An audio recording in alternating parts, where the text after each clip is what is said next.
Transmitir.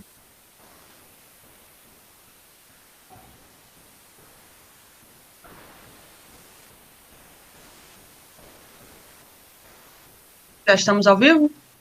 Ainda um momentinho, eu vou te avisar.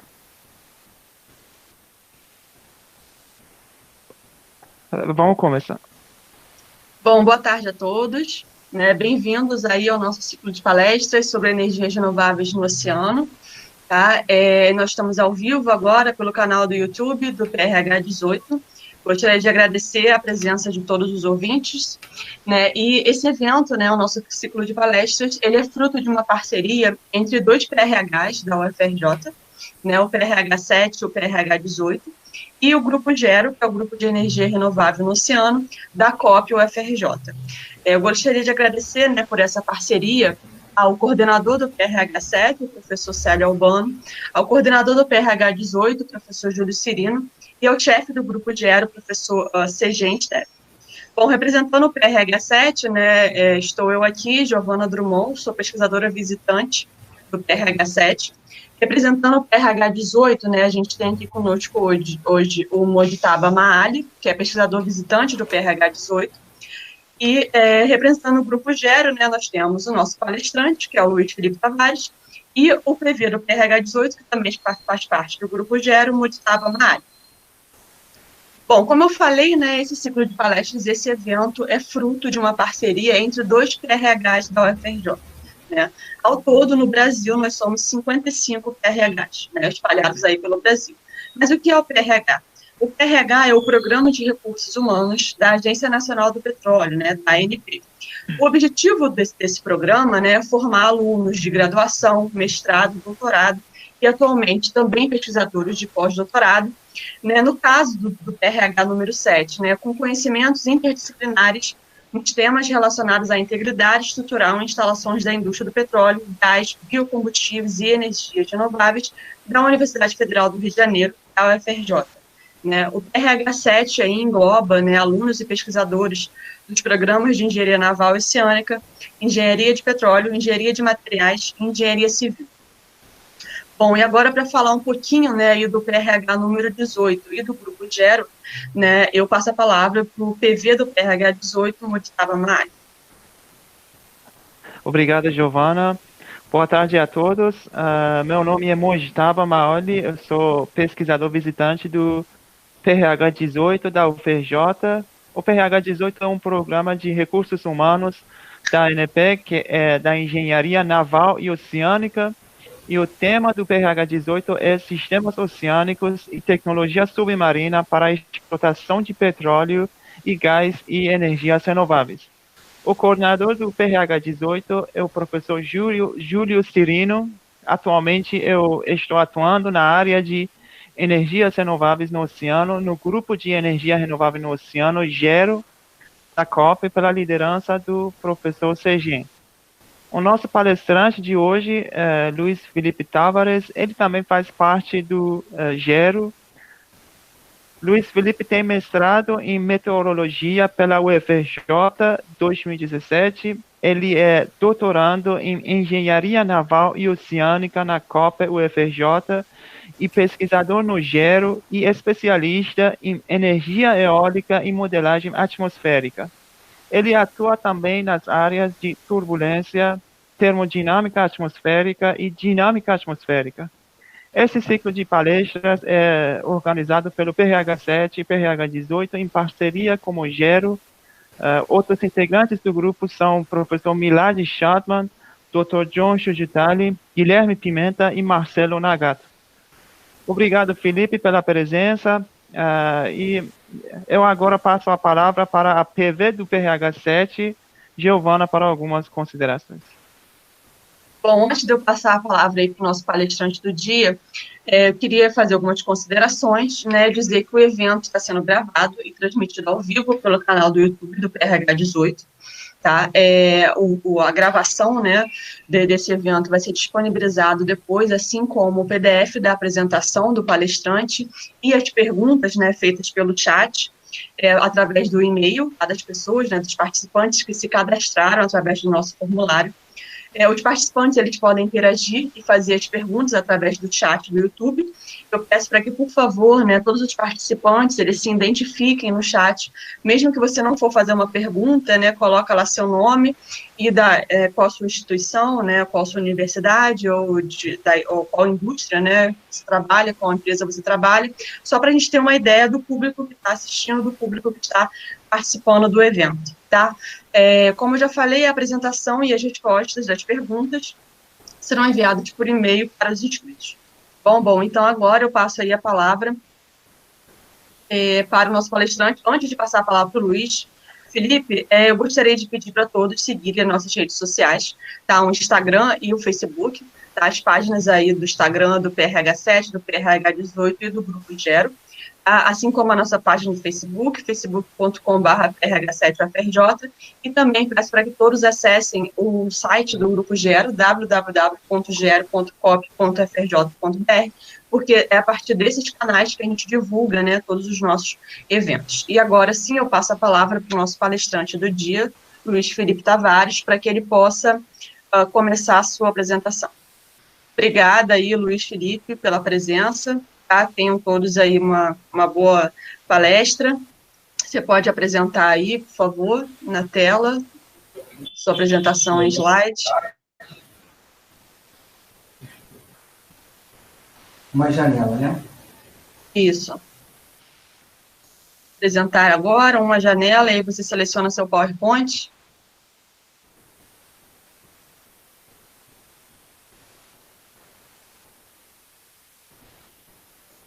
Vocês estão vendo?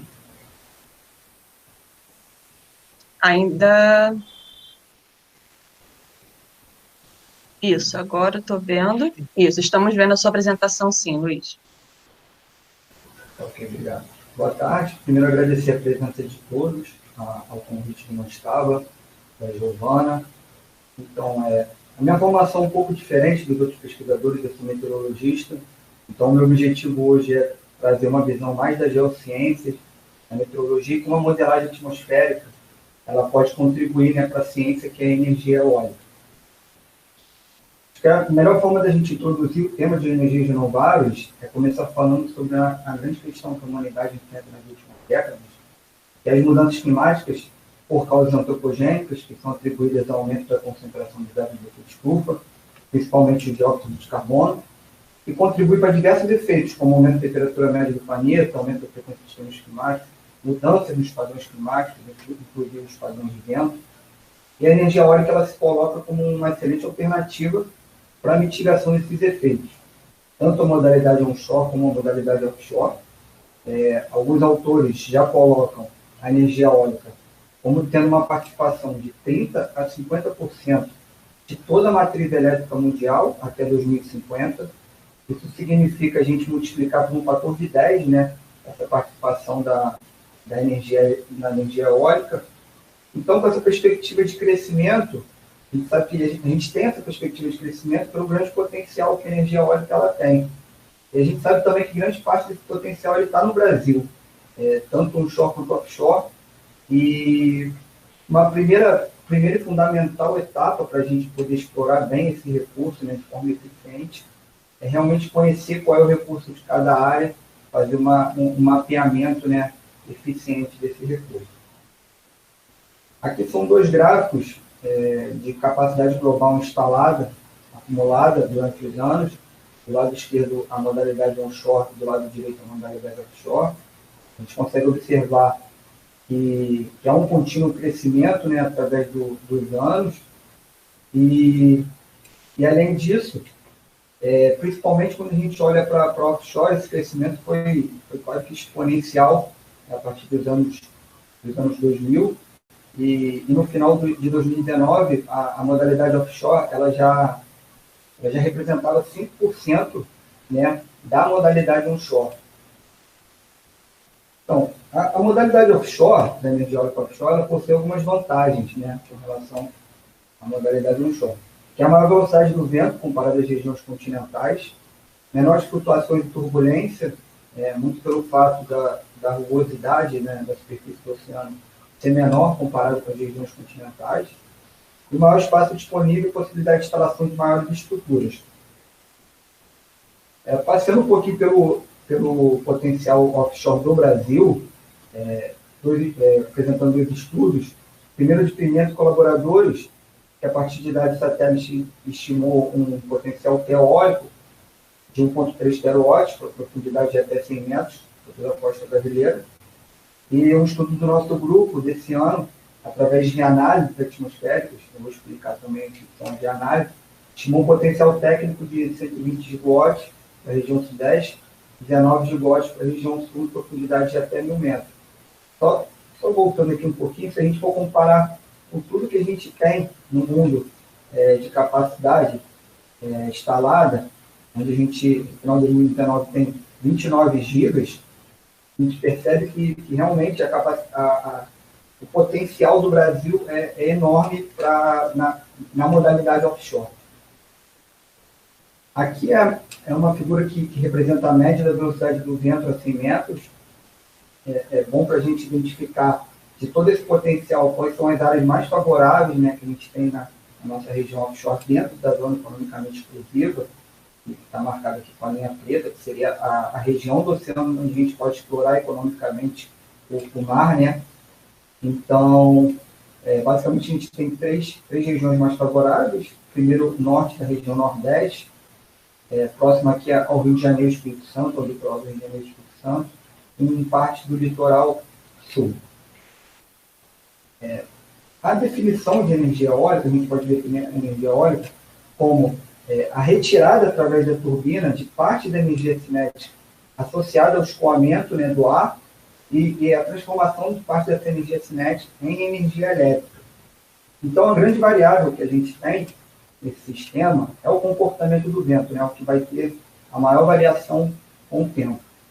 E o vento, né, que é o grande pivô, né, do nosso estudo, ele depende de diversos fatores locais, como latitude, longitude, altitude, rugosidade, como eu já falei, da superfície, estabilidade atmosférica e, quando em regiões offshore, da própria temperatura da superfície do mar.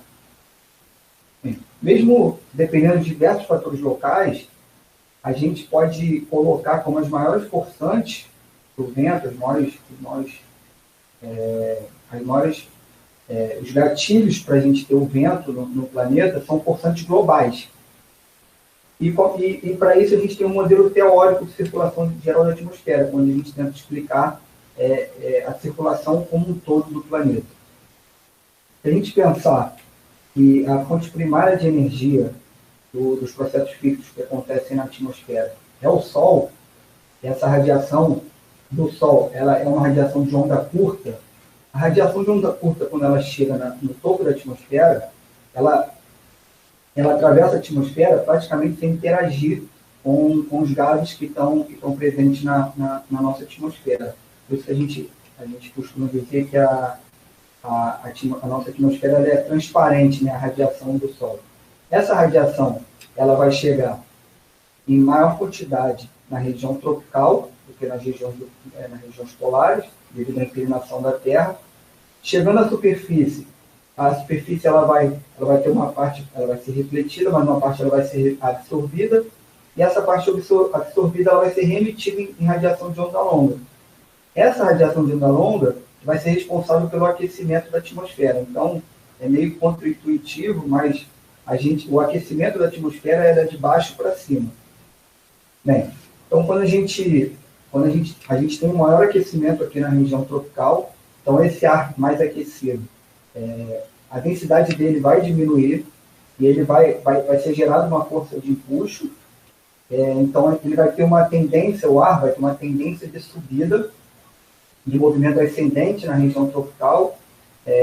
Enquanto esse ar for subindo, ele vai resfriando e vai perdendo o empuxo até chegar próximo à tropopausa, que é uma região acima da troposfera, onde a gente tem uma inversão de temperatura, então ela funciona como um tampão. Esse ar ele vai divergir, né, próximo à tropopausa e vai completar um movimento, né, descendente, né, próximo à região de 30 graus de latitude. Quando esse ar já mais frio, com a densidade maior, ele tiver esse movimento descendente, essa região, ela vai ser uma região que a gente vai ter uma pressão relativa maior do que o seu entorno. Então, na região tropical, onde tem maior aquecimento, a gente vai ter uma baixa pressão, e na região de 30 graus de latitude, a gente vai ter uma alta pressão relativa. Então, o que a gente tem no nosso modelo teórico são faixas de latitude, onde a gente tem baixa e alta pressão. Com essas diferenças de pressão, surge o gradiente, né? O gradiente de pressão. E onde a gente tem um gradiente, surge uma força de gradiente que é contrária ao nosso gradiente. Essa força do gradiente de pressão é o principal gatilho, né, para o deslocamento do ar, em grande escala. Como eu falei que são duas forçantes, a outra forçante global que a gente tem para a circulação geral da atmosfera é a força de Coriolis, que é uma força aparente, que surge devido à rotação da Terra, e ela desvia o vento para a esquerda no hemisfério sul e para a direita no hemisfério norte. Então, aqui no lado de esquerda, aqui na imagem, como eu expliquei, os ventos alísios, que são os famosos ventos alísios, né, que deixam o Brasil tão favorável à exploração eólica, eles surgem devido a esses dois grandes gatilhos globais, que é a força do gradiente de pressão e a força de Coriolis. Bem, mas para a gente realmente analisar o recurso de uma determinada área e calcular o potencial, a gente precisa se valer de algum tipo de base de dados.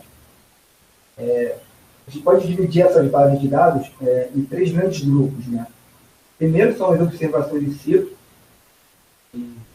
que são as próprias medidas reais das variáveis, só que como ponto negativo dessas observações in situ, a gente tem uma falta de consistência espacial e temporal, devido à rede de observação do planeta ser limitada mesmo e depender muito de manutenção, ou a própria proximidade com cidades. Então, a gente tem uma falta de consistência espacial e temporal. Estimativa de satélite, de certa forma, também são dados observados, mas porque, de certa forma, são medidas indiretas do sensor a bordo do satélite. Ele não vai estar em contato direto, né, com a medida que ele vai estar buscando fazer essa medição. E a gente acaba, devido a tendo que ter uma escolha entre resolução espacial e temporal, dependendo do tipo de órbita que o satélite tem. Vou explicar isso também um pouco mais na frente. E o terceiro grupo seriam os dados resultantes de modelagem atmosférica, que tem uma consistência temporal e espacial. A gente acaba com esses buracos no tempo e espacialmente que a gente tem nas observações in situ. A modelagem ela acaba utilizando esses próprios dados observados na sua modelagem, com a simulação de dados, uma técnica de simulação de dados. Mas, por exemplo, como ponto negativo a gente pode citar as análises atmosféricas, elas estão acima dos 20 km de resolução espacial.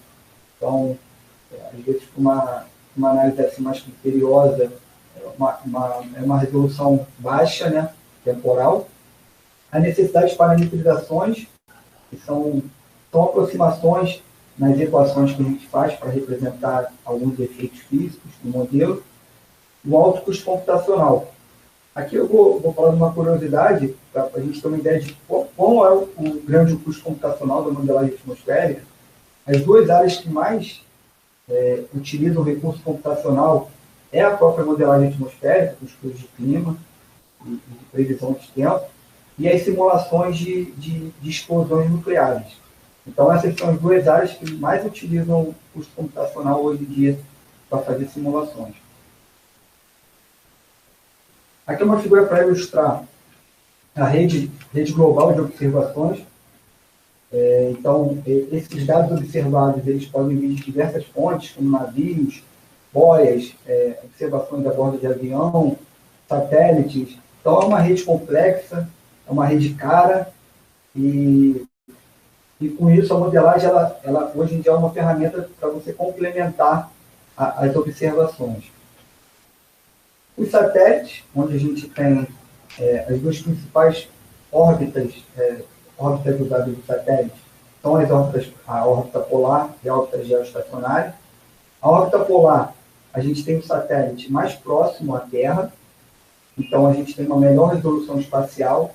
Contudo, para ele varrer uma mesma área, ele precisa dar várias voltas durante o dia ou ao longo de alguns dias no planeta, então você acaba perdendo na resolução temporal. E tem os satélites de órbita geoestacionária, onde o satélite ele fica mais distante do planeta e ele acompanha, né, o movimento relativo da Terra. Então ele está sempre olhando para a mesma área. Com isso, a gente ganha na resolução temporal, né?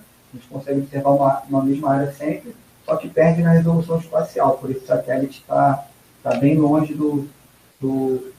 da Terra. E agora eu vou falar sobre a modelagem atmosférica. Basicamente, a gente tem dois conceitos de modelagem. Primeiro é a modelagem global, onde a gente divide, é como se a gente dividisse toda a nossa atmosfera, né, todo o fluido que compõe a atmosfera, em elementos de volume finito, tanto na horizontal quanto na vertical, e dentro de cada elemento de volume, a gente tem uma conservação das propriedades físicas, né, daquele fluido. E entre esses elementos, a gente pode ter trocas, né, na vertical e na horizontal. E a gente utiliza três leis fundamentais, assim, 3 leis de conservação. É a conservação do momento, a equação de Navier-Stokes, onde na modelagem atmosférica a gente não abstrai nenhum termo, a gente utiliza todos os termos, que é a força de Coriolis, a força do gradiente de pressão, como eu já tinha explicado, a gravidade efetiva, né, que é o termo que a gente chama de gravidade efetiva, que é a soma da força centrífuga com a força gravitacional, e o termo de fricção, né, que é o termo associado ao atrito, né, ao atrito do movimento do fluido. Também a gente utiliza a conservação, né, de massa, com a equação da continuidade, onde a gente tem o termo local, né, de variação local, mais um termo de transporte, que é o termo advertido, e a equação da energia termodinâmica. A gente faz a conservação de energia no nosso sistema para o ar úmido. Como essas equações elas não têm um resultado analítico, a gente precisa de métodos numéricos para fazer a integração no tempo das equações para todo o globo. Esse é o conceito, né, da geanálise atmosférica. Surge também um outro conceito, que é da modelagem regional. Também um modelo atmosférico, funciona da mesma maneira, a gente utiliza as mesmas leis de conservação, só que o que a gente busca com o modelo regional é ter um modelo de área limitada. O que a gente busca com isso?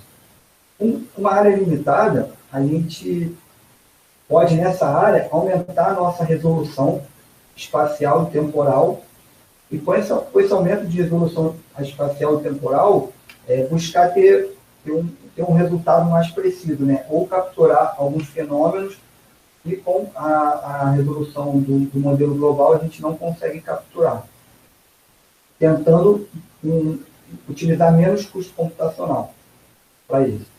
Então, o modelo regional, ele utiliza o modelo global, os resultados do modelo global, que são as análises atmosféricas, como condições iniciais e de fronteiras, né? É como se continuamente o modelo regional ele fosse alimentado pelas fronteiras com o modelo global. Aqui é um exemplo de uma simulação que eu fiz para o Rio de Janeiro, onde eu utilizo o modelo WRF, que é um modelo regional, hoje mais utilizado no mundo, modelo americano, e a gente vê exatamente esse conceito. Para fazer o downscale, para fazer essa transição de escala, né, do modelo global para o modelo regional, a gente vai alinhando grades. Então, a gente faz essa transição na proporção de 3:1.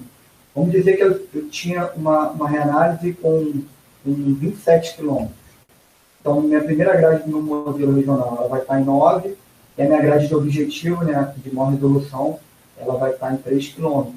Então, é nessa grade aqui, de objetivo, onde eu busco, né, ter uma maior resolução espacial e temporal para analisar a variável ou o fenômeno que eu estou querendo estudar. Bem, como eu falei da necessidade de parametrizações, isso é um ponto que a gente tem que tomar cuidado com os modelos atmosféricos. Devido à necessidade da gente fazer aproximações para aquelas leis de conservação, e também devido à própria resolução, que muitas vezes está nas dezenas de quilômetros ou poucos quilômetros dos modelos atmosféricos, tem muitos processos físicos na atmosfera que a gente não consegue capturar com a aplicação direta das equações fundamentais, né, das equações que eu apresentei. Então, a gente necessita de outros tipos de equações, que são equações paramétricas, para representar o efeito daquele processo físico no modelo atmosférico. Vou dar um exemplo para tentar ficar mais claro. Quando a gente tem a passagem de uma frente fria, isso é um fenômeno que acontece na atmosfera que tem por volta de 1000 quilômetros de extensão. Então, a gente teria, dentro desse fenômeno, diversos elementos de volume, né, que eu apresentei aqui atrás, conseguindo estar dentro desse fenômeno que a gente quer representar. Então, a gente consegue representar bem esse fenômeno. Agora, quando a gente pensa na turbulência dentro do escoamento, onde os maiores vórtices de turbulência estão na casa de metros, a resolução do nosso modelo ele não deixa a gente conseguir capturar aquele fenômeno físico diretamente com a aplicação das equações fundamentais. Então, a gente utiliza as equações paramétricas para representar aquele fenômeno físico. Aqui são os módulos que a gente tem, que a gente precisa parametrizar no WRF, no modelo regional assim, que eu utilizo. E esses módulos eles têm uma rede complexa, né, de interação entre si. Então, em cada módulo físico desse tem diversas opções que a gente pode utilizar, desenvolvidas muitas vezes em diferentes partes do planeta, desenvolvidas por grupos americanos, grupos japoneses, grupos europeus. Então, isso é um ponto que o modelo atmosférico ele precisa realmente de uma calibração e você saber, de repente, para onde aquele tipo de parametrização foi feita, se ela se adequa bem à sua área, se ela está representando bem o fenômeno que você quer estudar. Então, uma parte fundamental da modelagem atmosférica é você fazer a validação, o estudo de parametrizações, se aquele conjunto de parametrizações é mais adequado para a sua área. Uma parte importante, né, de qualquer modelagem, de qualquer área que você quer fazer. Bem, se a gente for pensar na evolução, né, que a gente está tendo das estruturas das turbinas, principalmente para regiões offshore, a gente está tendo um contínuo crescimento, né, do tamanho dessas estruturas e, consequentemente, o peso delas. Então, cada vez mais a gente tem mais forças aplicadas a essas estruturas. Se a gente pensar que o vento ele varia com a altura, né, ele aumenta com a altura, essas estruturas elas estão sujeitas a maiores velocidades do vento.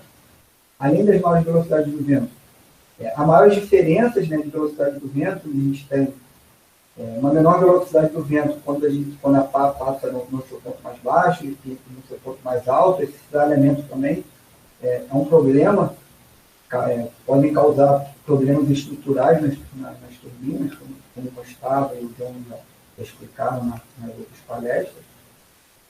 Então, cada vez mais a gente precisa de condições ambientais mais precisas para poder fazer essa interação com as outras áreas de conhecimento. Quando a gente utiliza as análises atmosféricas, que estão na casa das dezenas de quilômetros de resolução, é como se a gente estivesse vendo esse perfil vertical do vento, mas como uma média, né? Como um perfil logarítmico, uma aproximação de um perfil logarítmico, porque realmente você não consegue enxergar as nuances que o perfil real teria. Esse é o grande objetivo da gente utilizar a modelagem regional para energia eólica. A gente possivelmente, com a aplicação do modelo regional, enxergar todas essas nuances, né, essas variações do perfil vertical ou no tempo, que podem impactar nas outras áreas de conhecimento, né, na própria interação fluido-estrutura ou nas próprias forças, né, que são aplicadas às turbinas eólicas, que podem causar problemas de fadiga, de deformação. Então, o que a gente tem é a busca, né, de condições ambientais mais precisas, para ter melhores inputs, né, para as simulações com CFD, para essa interação fluido-estrutura, e para ter uma melhor interação, né, entre a área de fluido-estrutura com a área de cálculo de carga, né, com a análise de elementos finitos. Então, um dos grandes desafios é a gente fazer essa integração de diferentes escalas para poder suprir as demandas, né, que o mercado da energia eólica tem e, quem sabe, até antecipar algum tipo de problema estrutural e diminuir o custo de operação desses parques. Então, algumas escalas que, com o crescimento dessas turbinas, algumas escalas que eram negligenciadas antigamente, como efeitos mais globais, ou esses efeitos regionais que o modelo regional consegue observar, hoje a gente já tem isso na cabeça que a gente não pode negligenciar essas escalas. Bem, de conceituação, era isso que eu queria trazer. Eu vou agora apresentar um paper, aquele paper que eu falei no segundo slide, que foi uma publicação nossa desse ano. Vocês podem consultar na revista Enes. E esse paper ele tem como grande objetivo a gente fazer uma estimativa do potencial técnico das regiões sul e sudeste brasileiras. O fluxograma do estudo, ele é um bom resumo, né, para a gente entender qual era o grande objetivo do estudo. A gente definiu uma área de estudo, que foi a região offshore das regiões sul e sudeste brasileiras. Nosso conjunto de dados, a gente utilizou 3 reanálises atmosféricas, reanálise 05, que é uma reanálise europeia, TFS versão 2, que é uma reanálise americana, da NOAA, Centro de Hidrografia dos Estados Unidos, e MERRA-2, que é uma reanálise da NASA. Para fazer a validação da modelagem, né, dos dados de modelo, a gente utilizou BOIAS do programa PMBOIA, que é um programa da Marinha, através de... essa avaliação foi feita através de diagramas de Taylor. Foi feita a extrapolação do vento para... O vento, normalmente nos modelos globais, ele é disponibilizado a 10 metros. Então, a gente necessita fazer a extrapolação do vento para o hub das turbinas, que é onde normalmente a gente faz a análise dos parâmetros de energia. Então, esse vento ele foi extrapolado a altura de 100 metros, através da lei logaritmo. Foram determinados parâmetros de Weibull. Coloquei essa imagem aqui para explicar o que são os parâmetros do Weibull. Ela não está no artigo, mas ela ilustra bem. Quando a gente tem uma série temporal de vento, a gente pode dividir essa série, né, em classes de ocorrência, de frequência, né, fazer o gráfico em classes de ocorrência. Então, a função de Weibull, ela é uma função que a gente ajusta a nossa série temporal para determinar um peso, né, uma probabilidade de cada classe de vento daquela ocorrer. Então, a gente tem um peso para cada classe, para cada velocidade de vento que a gente tem na nossa série temporal. Então, determinado a função de Weibull, e foi escolhida uma turbina de referência de 6 megawatts, uma turbina da Unihel. Ela tem um hub a 100 metros de altura e 6 megawatts de potência nominal. Foi feita uma avaliação preliminar de alguns parâmetros de energia, né, para a gente fazer uma comparação entre os padrões energéticos da das de análise, das diferentes de análise, ver como é que elas se comportam nas experiências entre si. Depois disso, a gente precisava, para poder realmente chegar no objetivo, que é calcular o potencial da área, a gente precisava definir qual era a área do oceano que a gente poderia utilizar. E essa é a grande diferença entre o potencial teórico e técnico. O potencial teórico, a gente não assume nenhuma restrição, né, para calcular aquele potencial. Seria um potencial, a grosso modo, que a gente teria disponível na natureza, para a gente extrair. O potencial técnico, a gente impõe restrições, né, ambientais ou técnicas para ter uma estimativa mais realista do potencial que a gente realmente pode explorar naquela região. Então, foram separadas em duas abordagens, essa definição da área. A primeira abordagem, a gente considerou toda a zona economicamente exclusiva, então toda a região do mar, né, que a gente pode realmente explorar como país. E a segunda abordagem, a gente impôs 4 restrições técnicas. Primeiro, uma mínima distância da costa de 18 quilômetros, que essa restrição ela reflete, a gente impõe uma distância mínima para diminuir o impacto visual que as turbinas podem causar para a costa, principalmente o Brasil, né, que é uma região que explora bastante o turismo das praias. Então, 18 quilômetros é um valor intermediário onde a gente já consegue esconder as turbinas, já consegue ter, né, um equilíbrio entre esconder as turbinas e não perder aquela faixa de baixa profundidade que a gente tem próximo à praia. Uma segunda imposição, que é a exclusão com áreas de batimento acima de 1.000 metros. Isso reflete uma restrição técnica, né, onde as tecnologias hoje, até de estruturas flutuantes, elas têm esse limite de 1.000 metros. Acima disso ficaria seria um projeto de engenharia inviável, né, tecnicamente e economicamente. Exclusões de áreas com vento média de vento menores que 7 metros por segundo.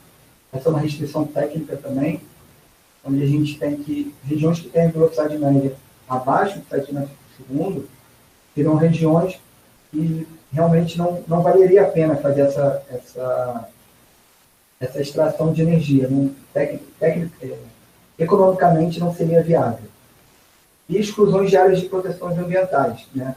Áreas que realmente a gente não pode utilizar por terem áreas de algum tipo de proteção ambiental. Então, definindo essas duas abordagens, a gente vai ter diferentes valores de áreas que a gente pode aproveitar para cada tipo de abordagem. Com esses valores, a gente pode definir o número de turbinas que a gente poderia, né, instalar naquela determinada área, respeitando a densidade da turbina. E com isso, a gente pode calcular a produção total anual de energia. Aqui é a figura de produção anual de energia para as 3 de análise, né, utilizando a turbina de 6 megawatts. Basicamente, a diferença entre elas, né, a reanálise CFS, ela tem um padrão um pouco mais energético do que era 5 e ERA 2. E então, o ERA 5 ele teve um padrão mais intermediário, né, de energia, onde eu não mencionei, mas o ERA 5 foi a reanálise que teve o melhor desempenho estatístico. Então, a gente utilizou a reanálise ERA 5 para fazer, né, a estimativa de produção total anual das regiões. Então, aqui é uma tabela que resume os resultados da primeira abordagem, onde a gente não tem nenhum tipo de restrição. A gente observa que a área utilizada da região sul é 14% menor do que a região sudeste. Contudo, a estimativa de produção anual do sul é 2,43% maior que em relação à região sudeste. Então, mesmo tendo uma área utilizada na região sul menor do que a região sudeste, a estimativa ainda é maior.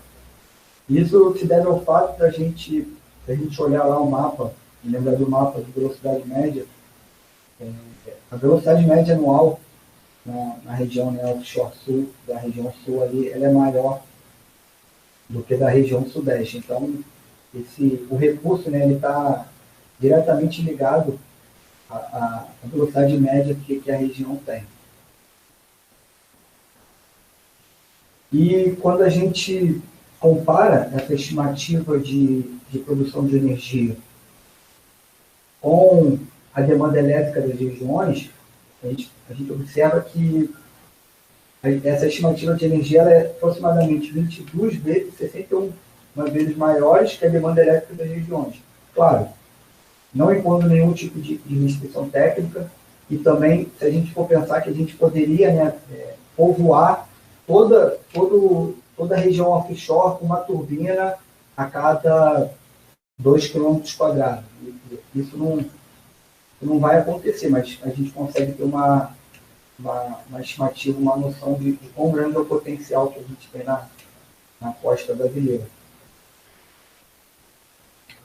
Aqui é a figura que resume as restrições que a gente impôs, né, para a área utilizável. Então, se na primeira abordagem a gente tinha toda essa área até a zona economicamente exclusiva, essa linha branca, agora a gente impôs as restrições.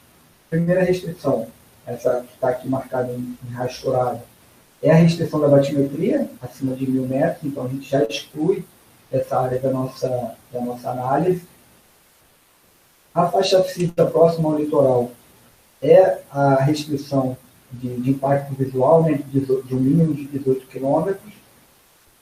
As faixas verdes são as áreas de proteções ambientais, e essa faixa amarela aqui é a restrição com a velocidade, seria a região que tem velocidade média do vento menor que 7 metros por segundo. Aqui é interessante observar que essa faixa aqui de velocidade média baixa que surge, ela surge muito devido ao fato de o próprio continente ele funcionar como uma barreira física, né? Se a gente pensar que o vento, na maioria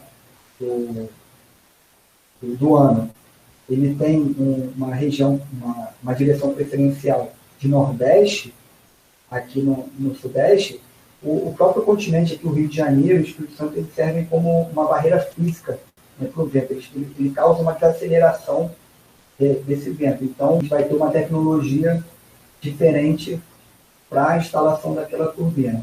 Então, até 20 metros a gente pode usar estruturas fixas, de 20 a 50 estruturas flutuantes, estruturas de jaqueta, de 50 a 100 a gente pode utilizar estruturas flutuantes, e acima de 100 metros estruturas também flutuantes, porém ainda não são praticáveis no mundo, né? Tá? Essa tecnologia acima de 100 metros ainda está começando a ser empregada, né, em regiões de águas mais profundas. Então, o que a gente tem é um total de área utilizável para profundidade até 50 metros, que na região sudeste é 4% maior que na região sul. Contudo, a estimativa de produção anual para a região sudeste é 12% menor que para a região sul. O recurso da região sul está localizado em águas relativamente rasas, onde a gente pode, né, utilizar fundações fixas, que tem a tecnologia mais madura, são fundações mais baratas também, e só nessa região até 50 metros já seria capaz de atender toda a demanda elétrica da região. Se a gente observar a produção para a demanda, né, essa relação, até 50 metros já seria capaz de atender toda a demanda elétrica. Algumas conclusões que a gente teve no estudo também, considerando águas intermediárias, né, acima de 50 metros de profundo, a região sul ela possui maior área utilizável nessas regiões, e ela tem uma estimativa de produção 88% maior comparado à região sudeste.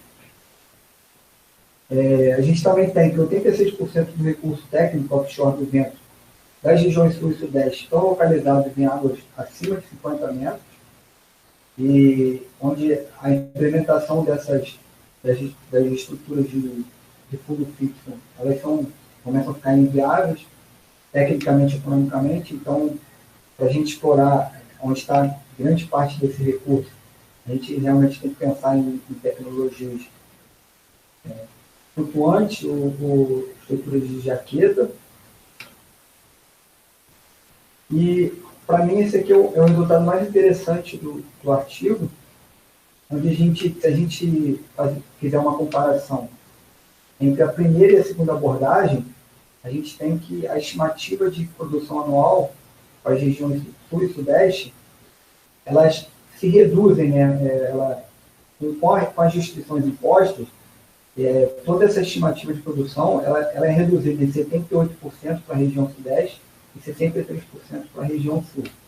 Claro, a gente impôs algumas restrições técnicas, existem outras que podem limitar ainda mais o recurso, como a própria presença de plataformas de petróleo, né, de áreas, plataformas de extração de petróleo, principalmente aqui na costa do Rio de Janeiro, outros usos do mar, como rotas de pesca, rotas de navio. Então, algumas outras restrições podem ser impostas e reduzir mais ainda esse recurso. Mas mesmo com essas reduções, a gente consegue observar que realmente o recurso da região sudeste, da região sul, ele pode sim atender a parte da nossa demanda elétrica que a gente tem nessas regiões. A gente também fez uma comparação interessante, que foi comparar a produção anual de energia, né, que a gente estimou, que deu um total de 3.013 terawatt-hora, com a produção equivalente de produção de óleo e gás. E a gente chegou ao valor de 80, que essa produção anual de energia pela energia eólica offshore é 88% maior que toda a produção de óleo e gás no Brasil em 2018. Bem, é isso. Muito obrigado.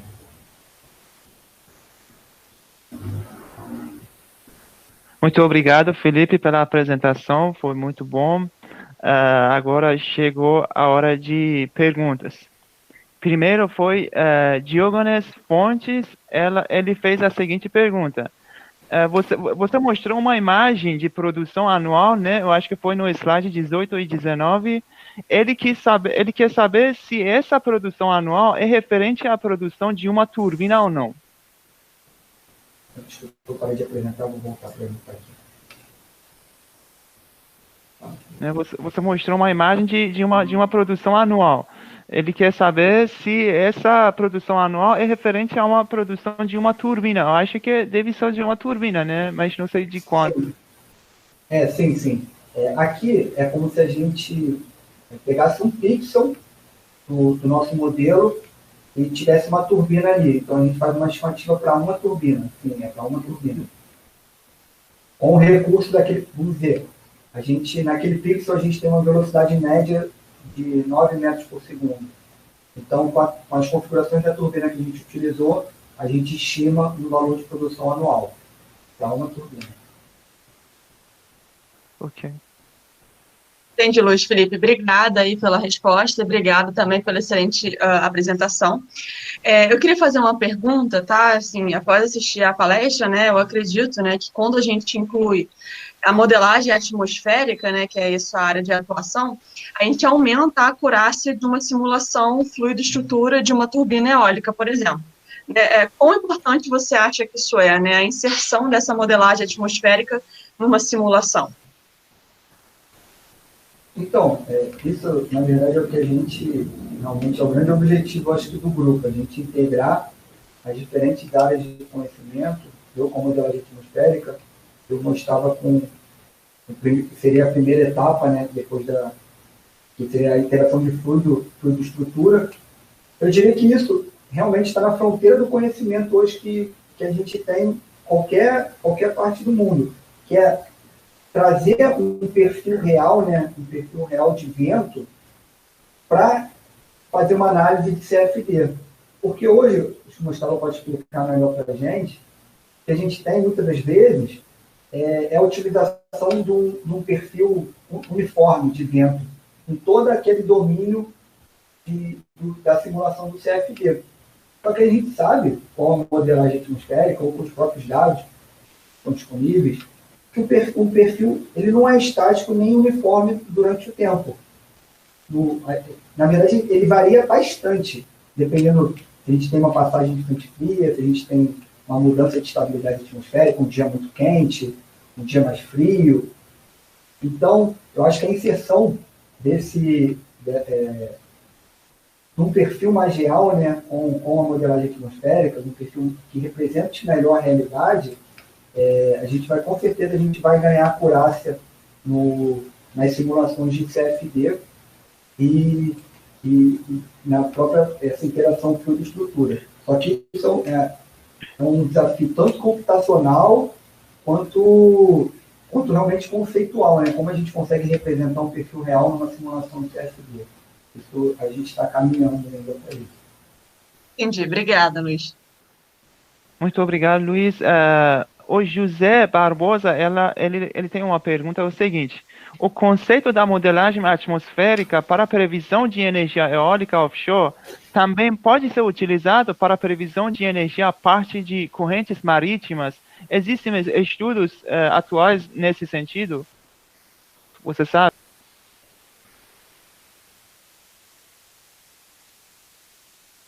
De movimentos do oceano está ligado ao vento. Então, eu sei que os modelos oceânicos eles são muito dependentes dos modelos atmosféricos, das condições, né, que seriam as condições de vento. Então, eu não sei se tem nenhum um estudo assim que já é mais focado de fazer essa interação entre o modelo atmosférico e o modelo oceânico, para a gente fazer algum tipo de estudo aplicado a correntes oceânicas. Mas eu acredito que fazer essa integração da modelagem oceânica com a modelagem atmosférica, com certeza ela vai nos trazer resultados melhores quando a gente pensa também na energia do oceano. Entendi. Obrigada, Luiz Felipe, pela resposta. A gente tem mais uma pergunta aqui do chat. Quem fez a pergunta foi o Igor Freire. Né? Ele falou o seguinte: você comentou sobre capacidade computacional ser alta para clima e etc. Como foi sua experiência quando precisou de alto poder computacional em suas simulações? Eu vou dar um exemplo real mesmo que hoje eu faço. Hoje eu estou fazendo as minhas simulações, não sei se todo mundo conhece, no OVOC, né, que é o supercomputador que a COP tem. Para eu fazer uma semana de simulação, eu preciso de 15 horas utilizando 6 nós, né?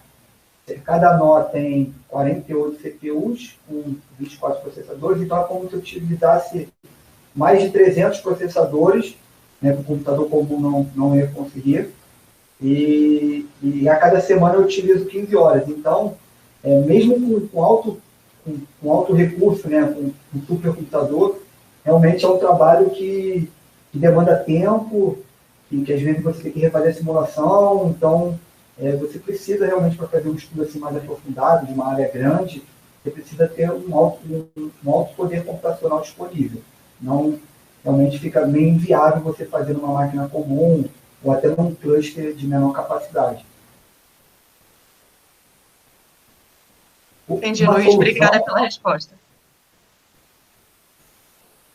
Você ainda quer falar mais? Pode complementar a sua resposta, fica à vontade. Não, é só para complementar, é porque realmente o que é feito, a gente acaba fazendo muitas aproximações, tipo, a gente diminui o número de níveis verticais, ou aumenta muito a resolução, diminui a resolução do modelo. Então, em vez de usar 3 km, eu vou usar 9 com 30 níveis verticais. Aí, por exemplo, eu utilizei 3 km com 60 níveis verticais. Então, quando a gente for aumentando realmente a resolução espacial, temporal, a gente vai necessitar de mais coisa computacional, não tem muito como fugir. Obrigado, Luiz. Tem outra pergunta que, na verdade, é minha.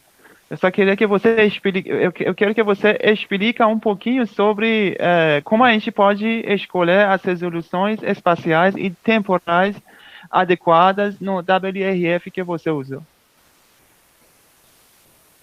Deixa eu voltar aqui. Então, o modelo regional atmosférico, ele funciona pela experiência que eu tenho, né, pelo que eu aprendi com o Gustavo, com o John, ele funciona um pouquinho diferente dos modelos de CFD. A gente não necessita garantir a estabilidade da grade, né? O modelo ele é rígido nisso. O que a gente precisa fazer no modelo do WRF é fazer um downscale, né? A mudança da grade do modelo global para a grade que a gente quer chegar, a gente tem que fazer uma certa proporção. Então, se a gente tem nosso modelo global em 30 quilômetros, a gente tem que alinhar grades na proporção de 1 para 3. Então, a gente tem de 30, a gente vai para 10 quilômetros, vai para 3 quilômetros, 3.3, aí vai para 1.1. A gente realmente tem que fazer esse aumento de resolução numa determinada proporção, que é o que o modelo necessita. Entendi, Luiz Felipe. Obrigada aí pelos esclarecimentos, pela resposta. A gente vai fazer só mais uma última pergunta do chat. Tá? Quem fez a pergunta foi a Gabriela, da PUC, e ela faz a seguinte pergunta. Bom, gostaria de saber sobre a validação dos resultados dos modelos na costa. Temos medições suficientes para isso? Isso aí eu acho que eu ia comentar, mas não comentei. Realmente, isso também é um desafio para a modelagem atmosférica no Brasil, porque a nossa rede de observação no oceano é bem pobre, realmente bem pobre mesmo. A gente tem 3 projetos de observação no oceano, projeto de universidade, Sincosta, projeto da Marinha, o PN Boia, mais um projeto que eu não me lembro quem é o responsável, Pirata, que é mais na região tropical. E esses projetos, ao longo do tempo, a gente está perdendo as boias, elas param de funcionar e não voltam. Então, hoje, a gente tem realmente pouquíssimas boias para validar as nossas simulações. Então, isso é um desafio e a gente fica realmente também dependente disso, né, para fazer nossas simulações. A gente só consegue validar com o que tem e o que a gente tem é pouco. Entendi. Obrigada, Luiz Felipe. Eu vou pedir só para você parar de apresentar, para eu conseguir apresentar aqui o meu PowerPoint. Eu aproveito já para agradecer a excelente apresentação, muito clara, muito informativa, muito didática. Obrigada aí pela presença no nosso ciclo de palestras. Vou tentar apresentar aqui agora. Só um minuto, por favor.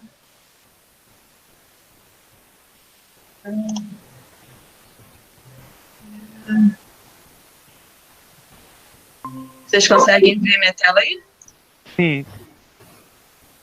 Bom, os agradecimentos de hoje, né, são agradecimentos mais especiais, digamos assim, porque a gente chega ao fim desse evento, né, desse nosso ciclo de palestras sobre energias renováveis do oceano. Eu gostaria de agradecer muito a todos os palestrantes, né, presentes, que fizeram esse evento acontecer, na verdade. Ao nosso primeiro palestrante lá, nossa palestra de abertura, professor C.G. Steffen, também chefe do Grupo Gero, né, nosso parceiro aí nesse evento. Aos palestrantes, o professor Milad Shadman, ao Mojtaba Maali, ao John Alex e ao palestrante de hoje, Luiz Felipe Tavares. Foram palestras muito instrutivas, excelentes apresentações. Gostaria de agradecer muito a todos os palestrantes. Tá? Como PV do PRH7, né, como pesquisadora visitante do PRH7 da UFRJ, eu gostaria de agradecer a parceria, né, com o PRH18 e com o Grupo Gero. Gostaria de agradecer em especial ao pesquisador visitante do PRH18, o Mojtaba Maali, né, por ter enfrentado aí junto comigo, né, esse desafio de organizar, de divulgar, de planejar um evento, né, nesse novo modelo, que é o modelo digital, né, um evento totalmente online. Então, muito obrigada aí, Mojtaba Maali, pela parceria, pela organização desse evento. Gostaria de agradecer também, aí, em especial, ao Milad Shadman, né, o professor Milad, também esteve presente aí não só como palestrante, né, como pesquisador do Grupo Gero, mas também aí esteve presente em todas as nossas palestras, né, como um suporte aí para o nosso evento. Então, muito obrigada, Milad. Gostaria de agradecer também a todos os participantes, né, nós tivemos participantes de várias universidades, né, da UENF, né, de Campos, da Universidade Federal do Rio Grande do Sul, Universidade Federal do Maranhão, de Pernambuco, Universidade Federal Fluminense e várias outras universidades, né, vários laboratórios da COP também participando, o LTS, o LANX, o LABECO e vários outros laboratórios. Empresas também, né, como a UD, a Equinor, a Total e a Petrobras, muito obrigada pela participação nesse evento. Gostaria de agradecer também aos PRHs, né, a participação em massa aí dos PRHs de todo o Brasil, PRH 13, PRH 7, muito obrigada, PRH 30, PRH 18, PRH 40, PRH 12, aí, muito obrigada também pela divulgação do nosso evento nas redes sociais de vocês, né. Bom, e eu gostaria também de pedir para que todos continuassem seguindo as nossas redes sociais, o Instagram do PRH 7, do PRH 18 e do Grupo Gero, nossa página no Facebook e também acessasse aí o site, né, do Grupo Gero, porque é a partir dessas redes sociais que a gente vai divulgar os nossos próximos eventos, né. Nós estamos aí já com a ideia, né, já planejando um evento no mesmo tema, sobre energias renováveis no oceano, né, que deve ser aí um tema de interesse, né, de todos os ouvintes. É um evento presencial, né, para o meio do ano que vem, aí, com a interação academia e indústria, com alguns workshops, palestras, né, mini cursos, enfim. Então, fiquem atentos, por favor, às nossas redes sociais, que é para onde a gente vai divulgar os próximos eventos. Obrigada aí pela participação de todos e até a próxima. Eu também gostaria de agradecer aos participantes desse ciclo de palestra. Agradeço também aos coordenadores dos PRH 7 e PRH 18, professor Célio e professor Júlio, e também a PV do PRH 7, Giovana, pela parceria na organização deste evento. Eu também gostaria também de agradecer ao líder do Grupo de Energia Renovável no Oceano, o professor Seigen, e aos integrantes do Gero, que participaram nesse ciclo de palestra, o professor Milad Shadman, que na verdade ele participou em todas as palestras com a gente como apoio técnico, né? E o Dr. John Chujutali e Luiz Felipe Tavares, que eles fizeram palestras também. Muito obrigado. Obrigada a todos e até a próxima. Tchau, tchau.